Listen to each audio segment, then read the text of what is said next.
Seated in the wide space of his stone-floored and multi-columned living quarters, Adam wondered how far she would let this go. Was she planning to end his life here and now? Or did she still believe him to be entertaining and useful? He was soon to find out. Janae struck first, whipping her sword into a short circle and coming at him from his left side. The movement was swift, yet he managed to counter the strike with a loud clash of ringing metal before backing away behind a nearby column and out of reach. But then Janae stutter-stepped towards him, sweeping around the stone column in a smooth, choreographed motion, bringing her blade in low this time. Adam managed to work his sword against hers at the last moment, sending both blades clanging against the stone floor. Each of the Queen's strikes had come at him at full speed and with purpose. If not blocked, they would have sliced him in two. She didn't appear to be playing around.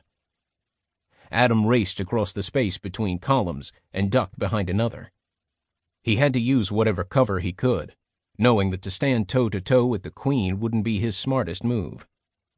He peeked around the barrier and saw Janae approaching, almost casually, with a wide grin on her face. Overconfidence? That might be something he could use. Doing the unexpected, Adam bolted out from behind the column and charged, raising his sword above his head while crying out in a primal growl, and just moments before dropping to his knees and executing a perfect slide into second base. Janae had lifted her own sword in a high defensive posture, leaving the lower part of her body exposed. Adam now slid under her on the polished floor, unleashing his blade at the Queen's unguarded legs. But all his blade contacted was air. Adam rolled to his left and came up on one knee, blindly thrusting his longsword forward, back in the direction where he'd last seen the Queen.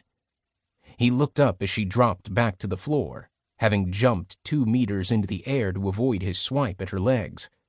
Now she had to suck in her gut to keep from being impaled by Adam's desperate defense. Janae stepped back, momentarily regarding her opponent. "As I suspected," was all she said, before lunging forward again, lashing out at him with wide arcs, first from her right and then her left. Adam sprang to his feet, recklessly throwing his blade at the Queen's incoming blows. The force of the meeting sent him stumbling backwards, barely able to bring his sword into position before another strong contact was made.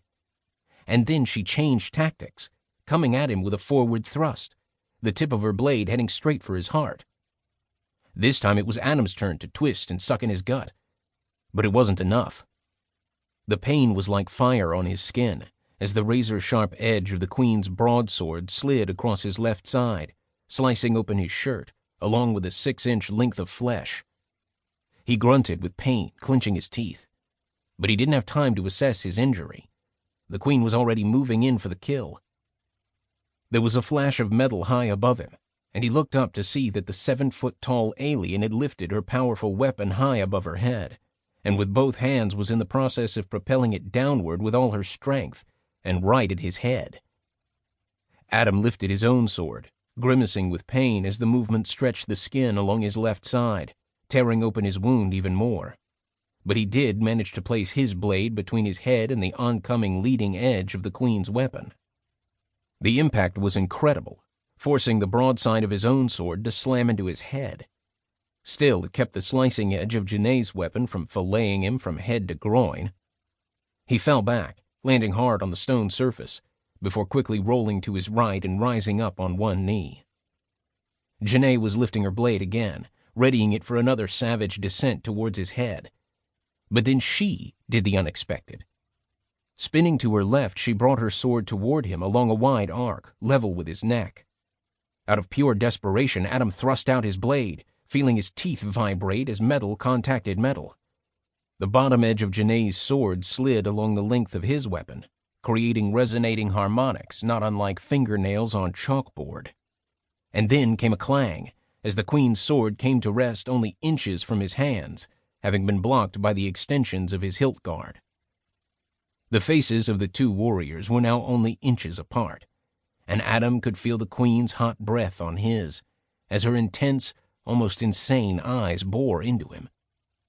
Then slowly both combatants shifted their sights, following along the length of Adam's sword, and right up to the point where it